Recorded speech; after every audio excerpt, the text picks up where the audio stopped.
Assalamu alaikum wa rahmatullah. J'espère que vous allez bien et que cette vidéo, Inch'Allah, vous trouvera en très bonne santé et en super forme. Alors, aujourd'hui, je viens partager avec vous une histoire plus que émouvante, un miracle qui s'est passé à une dame que je connais, une Irakienne qui habite en Irak, une maman de 2 enfants, dont le mari est tombé subitement malade. Le mari, un mois avant, il commençait à avoir des signes de fatigue. Il ne savait pas trop, un coup c'était la grippe, un coup c'est son ventre qui lui fait mal, un coup c'est la tête. Jour après l'autre, ils n'ont pas fait attention, ils ont dit juste peut-être le travail, les enfants, tout ça, ben ça donne, ça épuise un peu l'énergie. Et d'un coup, il est tombé carrément dans les pommes. On l'a emmené à l'hôpital, en Irak, et on lui a diagnostiqué un cancer généralisé. Il a vu plusieurs médecins, une quinzaine de médecins. Et à la fin, une semaine après, a priori, ou 2 semaines après, on l'a gardé à l'hôpital parce qu'il était carrément dans le coma. Cancer généralisé dans le cerveau, dans les poumons, un peu partout. Sa femme ne comprenait rien. Son mari ne fumait pas, ne buvait pas. Ils sont jeunes, ils ont a priori entre 40 et 50, la quarantaine quoi. Sa femme ne savait plus quoi faire. Et heureusement, cette dame avait été dans une formation que j'avais faite à l'étranger. Et on est dans un groupe. Et donc, voilà, c'est comme ça que cette dame a partagé son message.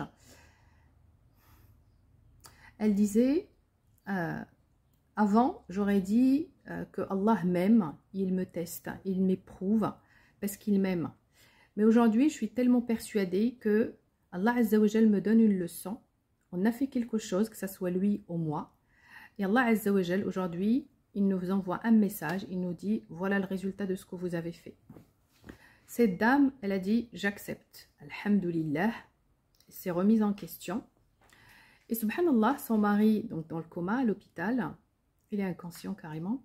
Et dans la chambre, d'ailleurs, juste pour vous dire que les médecins dans l'hôpital où il a été admis, il a vu plusieurs médecins, pas qu'un seul, pas deux, peut-être 5 ou 6 médecins. Ils ont tous confirmé l'état après des scanners et après plein d'échographies, plein de trucs qu'on fait pour les malades du cancer.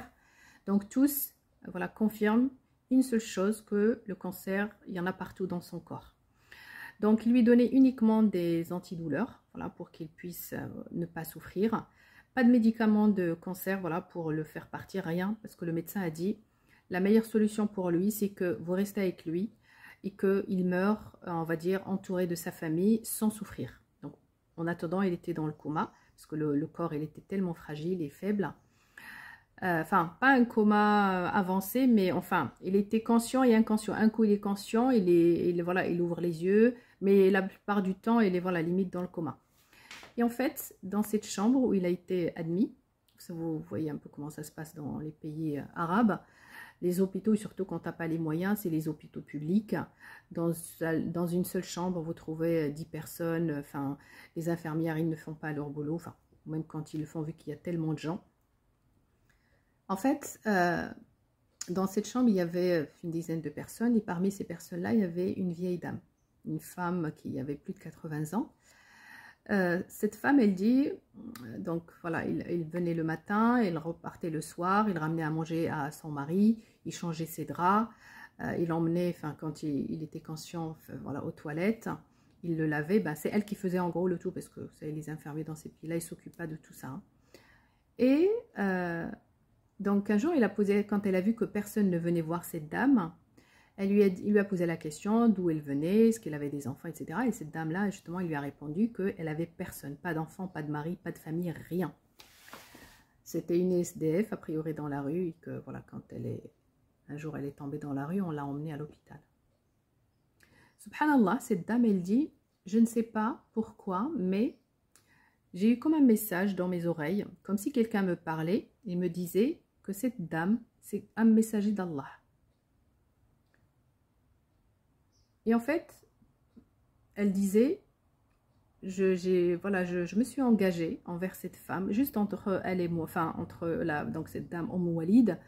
Elle s'est dit, je vais m'engager à prendre en charge cette femme comme je prends en charge mon mari.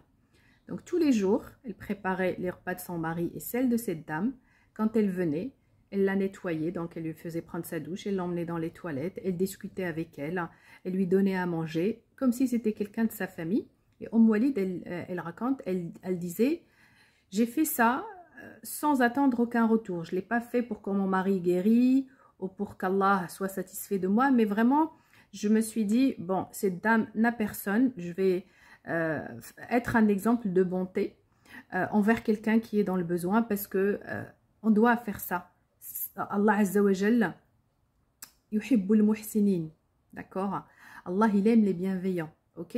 Mais elle disait, j'avais cette phrase dans la tête, dans ce verset ou cette ayat dans la tête, mais je ne m'attendais pas vraiment à une récompense d'Allah. Je me suis dit, je le fais avec plaisir et avec... c'est-à-dire, elle disait que quand elle préparait le repas, par exemple, pour cette dame, elle le faisait comme si c'était un ministre qui allait venir manger chez eux, c'est-à-dire elle lui faisait vraiment à manger comme elle faisait pour son mari, voire plus. En fait, c'était vraiment comme si c'était quelqu'un de très très important, comme si c'était son père ou sa mère. Toujours ce qu'il y a de mieux pour cette dame et pour son mari, bien entendu. Et vraiment, voilà, elle disait, je faisais de l'effort et je voulais faire les choses bien envers cette dame et la faire sentir comme si on était sa famille, comme si elle faisait partie de notre famille, et elle essayait de la faire sentir comme quoi elle avait de la valeur, cette dame, alors qu'elle n'avait personne, elle était une SDF dans la rue. Vraiment, il a dit, je tenais vraiment à ce que cette dame-là sent qu'elle était entourée, qu'elle comptait pour des gens, alors même si on ne la connaissait pas, même si j'ai fait connaissance d'elle à l'hôpital dans ces circonstances-là, mais je faisais en sorte qu'elle se sente aimée, entourée, accompagnée et qu'elle comptait pour nous. Vous voyez un petit peu ce que je veux dire? Et cette dame, elle disait, bah, je faisais ça tous les jours. Je partais le matin à l'hôpital voir mon mari, je restais avec lui toute la journée, même s'il était inconscient. Donc, elle discutait avec la dame, elle s'occupait de la dame. Elle disait, le soir, je rentrais, tout ce que je faisais, c'était regarder mes enfants, les devoirs, et je dormais. Elle disait, j'étais morte. Subhanallah, elle disait, premier mois, comme ça, pas d'amélioration dans l'état de mon mari. On attendait juste le jour où ils vont nous annoncer qu'il est décédé. Deuxième mois, on voyait que le mari prenait un petit peu de poids parce qu'il commençait à manger. Des fois, il se mettait debout. Des fois, il restait allongé, mais il ouvrait les yeux, il discutait avec sa femme. Et jour après l'autre, l'état de mon mari, en fait, comme si, voilà, il revenait à la vie petit à petit. Bon, c'est pas la totale santé, mais c'était pas la même personne. Et subhanallah, il dit 3 mois après, mon mari se mettait, voilà, enfin, à se mettre assis. Il arrivait à s'asseoir sur le lit. Petit à petit, on l'emmenait donc dans la douche. Il restait debout pendant que je le lavais. Et puis quand le médecin a vu, voilà, que ça y est, il part, il mange, il s'assoit, il marche, il a dit maintenant on va faire donc un scanner à nouveau, une IRM pour voir l'état de ce cancer et l'état des tumeurs, pour voir si on commence une chimio. Écoutez la surprise et le miracle. Le médecin l'emmène pour, voilà, faire tout ça. Aucune trace du cancer, 0. Aucune tumeur dans tout le corps. Bon, elle dit qu'il y a peut-être un problème. Ils l'ont emmené dans un autre hôpital pour refaire, parce qu'ils ont dit c'est pas possible, il y a peut-être un problème dans les machines. Il a été transféré dans un autre hôpital, pas dans un autre hôpital, parce que dans le pays c'était le seul pour ce cancer, mais dans des cabinets qui font ça, voilà, en privé. Donc, il a refait des scanners, des IRM ailleurs. La même chose. Aucune trace du cancer. 3. Ils ont refait 3 fois la manipulation dans 3 endroits différents. Aucune trace du cancer. Ils ont amené les analyses et tout dans l'hôpital où il a été, où il a été admis.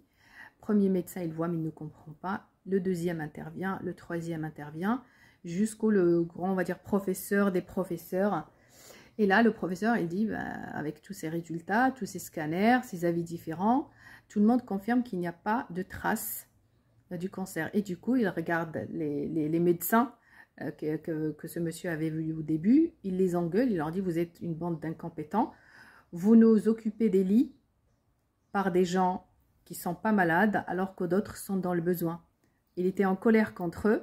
Vraiment, il les traitait d'incompétents et que vraiment, ils ne faisaient pas leur travail correctement parce que d'autres personnes ont besoin de ces lits et de la place de monsieur qui n'avait rien. C'est rigolo. Et du coup, subhanallah al-adim, cette dame, c'est pas de l'incompétence, c'est pas une erreur dans les scanners, mais simplement la promesse d'Allah. Cette dame, elle shahida, yani tashhad. Pourquoi? Parce que beaucoup de gens croient que shuhada, c'est des martyrs, ceux qui se font tuer pour Allah. Non, non. Shuhada, ahya'un 'inda rabbihum yurzaqun. Les martyrs, ils sont des vivants.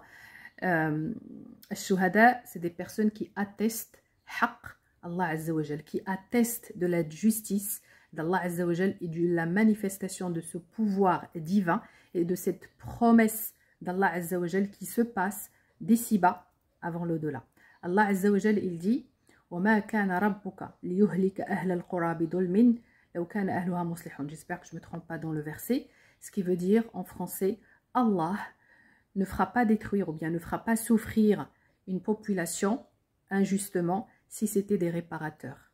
Allah yuhib al-muhsinin. Allah, il aime les bienveillants. Et quand Allah, il aime un adorateur, un être humain, il ne le fait pas souffrir. Au contraire, tout ce qu'on nous a fait croire par les livres de la Sunna et par les imams de la Sunna qui ont égaré les musulmans à travers des siècles, aujourd'hui, alhamdulillah, quand tu médites le Coran et quand tu cherches les trésors du Coran et que tu vois ce qu'Allah promet aux bienveillants, promet aux muslihin, aux réparateurs et aux réformateurs, eh bien, voilà cette promesse qui se manifeste partout dans le monde. Et l'exemple que je vous ai donné, c'est une personne que je connais, il y en a plein. D'accord? Donc, juste un message à toutes les personnes malades ou à toutes les personnes qui souffrent dans leur vie, remettez-vous en question et commencez à remplir la balance de vos bonnes actions. Tous les jours, faites une bonne action et n'attendez rien au retour. Faites ça au nom d'Allah Azza wa Jalla pour rentrer dans le rang soit des réparateurs, soit des bienveillants, soit des muttaqin, ce que vous voulez. Regardez les descriptifs ou le descriptif des muhsinin. En tout cas, la méditation du Coran, l'ordre divin qui est venu en ce qui concerne notre religion est at-tadabbur fil Qur'an. Ce qui veut dire, tu vas aller voir par exemple, quels sont les gens qu'Allah Azza wa Jal aime. Quel type de gens Allah Azza wa Jal préfère, il aime le plus. Vous allez trouver leur descriptif et vous allez voir ce que font ces gens-là. Ces gens-là, ils ne font pas que la prière, ils ne font pas que le ramadan, ils ne font pas que dire ashhadu an la ilaha illallah, parce que dans les hadiths, on dit, en fait, si tu dis la ilaha illallah, il n'y a pas de Dieu que Dieu, ça y est, tu vas au paradis. Ah bah, tu vas directement dans l'enfer s'il n'y a pas d'action à côté. L'islam et la religion, ad-din, en fait, c'est un système, c'est une méthodologie, c'est un guide. Il faut que tu remplis des conditions. Et ce n'est pas par la parole, c'est par les actions. Wallah, si tu ne fais pas les actions, tu vivras dans la souffrance. Et si aujourd'hui, tu as, peu importe la souffrance ou le problème qui est dans ta vie, tu fais quelque chose qui ne plaît pas à Allah. À partir d'aujourd'hui, commence une nouvelle page, un papier et un stylo, et fais une bonne chose tous les jours. Tous les jours, et continue, parce que tu ne sais pas d'où tu viens. Peut-être, il y a des personnes, tu verras, ils vont faire une bonne action ou deux, vite, ils vont avoir le miracle. Bah, toi, si tu reviens de moins 20, c'est-à-dire si tu as fait 20 mauvaises actions, eh ben, il va falloir arriver à 0 et tu en rajoutes. C'est-à-dire des bonnes actions tous les jours, remplissez votre livre, d'accord, et votre balance par tout ce qui est bien. Soyez, comme j'avais dit dans une vidéo, pour se connecter avec Allah, pour intercéder cette énergie divine et ce chant divin, il y a des règles. La bonté, la bienveillance, l'amour, plein. Il y en a plein. Je ne vais pas simplement m'arrêter là, mais le Coran vous explique noir sur blanc. Vous avez un guide, c'est vraiment la clé de la richesse, la clé de la santé, la clé de l'abondance, la clé du naïm. Alors soulignez les gens qu'Allah aime et commencez à partir d'aujourd'hui. Vous sortez, vous trouvez une bouteille par terre ou un mouchoir par terre ou une poubelle par terre, rangez-la. Les gens autour de vous, soyez bienveillants. Regardez uniquement les belles choses et les choses positives en eux. Dites aux gens les bonnes choses qui leur font plaisir. Faites des choses qui font plaisir aux gens. Et croyez-moi, vous reviendrez vous aussi dans très peu de temps. Partagez vos exploits, partagez vos miracles avec les gens. Et c'est ainsi que vous deviendrez parmi ash-shuhada. Ceux qui ont cru en Allah, saddaqo, parce que il suffit pas de croire seulement, tu dis j'y crois. Il faut que tu aies la conviction. C'est-à-dire, quand tu crois, c'est comme si tu le vois. Et le jour où ça se passe dans ta vie, tu viens pour attester. C'est ce qu'on appelle ash-shahada. Ok? Alors, j'espère de tout mon cœur que cette histoire sera un départ pour vous. Et croyez-moi que votre vie changera si vous tenez le papier et le stylo et vous comptez toutes vos bonnes actions. Vous allez tous pécher, vous allez tous faire des mauvaises choses. On fait des erreurs au quotidien, mais il ne faut pas que la balance des mauvaises actions soit supérieure à celle des bonnes actions. Il changera à jamais. Wassalamu alaikum wa rahmatullah.